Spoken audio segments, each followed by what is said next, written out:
বেরিয়ে পড়া। আপনারা দেখবেন মুক্তিযুদ্ধের ইতিহাসের মধ্যে খুব কম জায়গায় এটার উল্লেখ আছে, অথচ এখান থেকে কিন্তু যুদ্ধের পরিকল্পনা শুরু হয়েছে।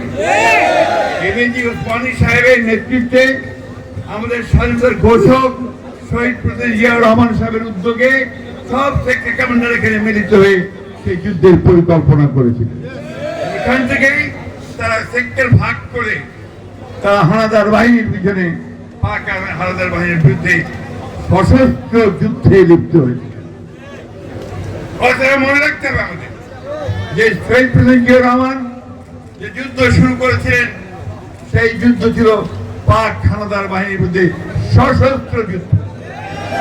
এবং তার ওই এক কথা 26শে মার্চ রাত্রে তিনি যে ঘোষণা করেছিলেন, I, Major Zia, declare independence of Bangladesh and I revolt.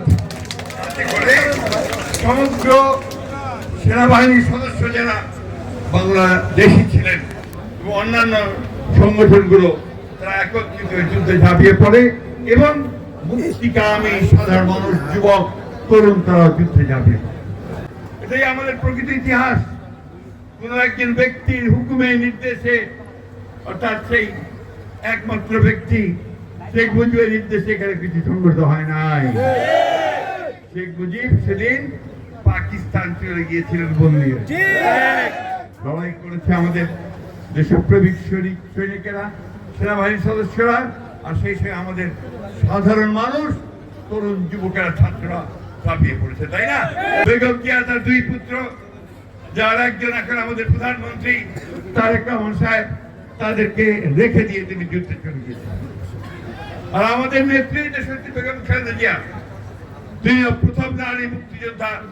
তার কাছে যখন হাবিলদার এসেছিল যে আমরা অস্ত্র নিয়ে যাচ্ছে, সেনাদের বাহিনী যাচ্ছে, আমরা কি করবো, নির্দেশ দিয়েছিলেন আপনারা কেউ অস্ত্র সমর্পণ করবেন না, অস্ত্র দেবেন না।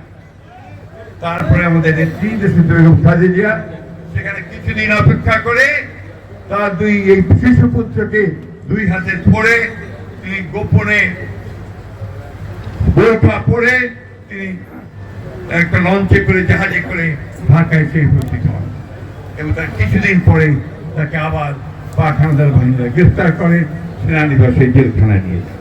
এটা হচ্ছে ইতিহাস। যে কারণে আমি বলেছিলাম যে বাংলাদেশের প্রথম নারী মুক্তিযোদ্ধা হচ্ছেন বেগম খালেদা জিয়া। আমাদের দুর্ভাগ্য যে আজকের এই দিনে যখন আমরা মুক্ত হয়েছি, যখন আমরা ফ্যাসিস্টের হাত থেকে রক্ষা পেয়েছি, যখন আমাদের নেতা, তরুণ নেতা, তারই পুত্র যখন তারেক রহমান আমাদেরকে নতুন একটা দিগন্তের সূচনা দেখাচ্ছেন, স্বপ্ন দেখাচ্ছেন, তখন তিনি আমাদের মাঝে নাই।